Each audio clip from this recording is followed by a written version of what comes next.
Well, every year, the Georgia Cattlemen Association elects a new president to lead the organization and be the state's voice in the beef industry. Monitor's Ryan Naquin reports how this year's president, who's only been in the cattle industry 14 years, plans to lead the Cattlemen's Association to the next level. For many farmers in their 70s like William Nutt, new technology and techniques in agriculture are not something they usually adopt easily.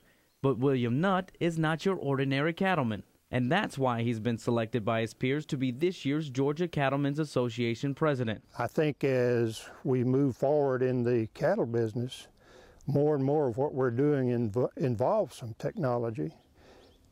And those that embrace it will be the ones that do the best. Those that choose not to embrace it can still survive if they want to, but they're probably not going to do quite as well as those that are on top of it. As a cattleman who prides himself on having high-quality beef, William treats his cattle operation as a business, spending his days figuring out how he can get his cattle to produce the most yields possible. That's kind of the message that we try to preach to our members, and that's to consider their cattle operations as a business and treat it in a business-like manner, and do some of the things that are fairly common in many business sectors, but have not necessarily been common in the agricultural world. In his earlier years, William had professions in the military and the aerospace industry, so he was used to the hard work and sacrifice that is involved in agriculture. And with only 14 years experience in the cattle industry, Nutt has made a name for himself, but he says a reputation is not something he's interested in.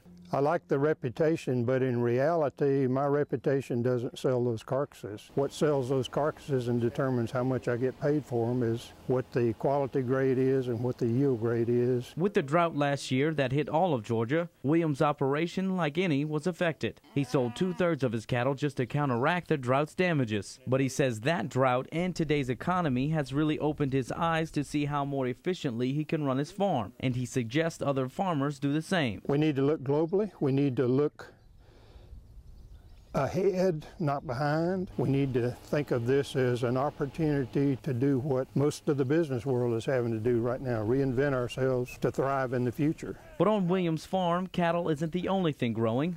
His wife Janet's country cutting flower business is blooming into a profitable venture as well. I started with some flowers and took some into town to see if anybody would buy any of them, and they took everything, so I was pretty much hooked from that time on. I'm really impressed with her natural gifts of selling, and in the flower business, merchandising, selling is a great deal personality driven, and she has it. I'm really proud of what she's done. William says he thinks the flower business is her way of getting out of other work.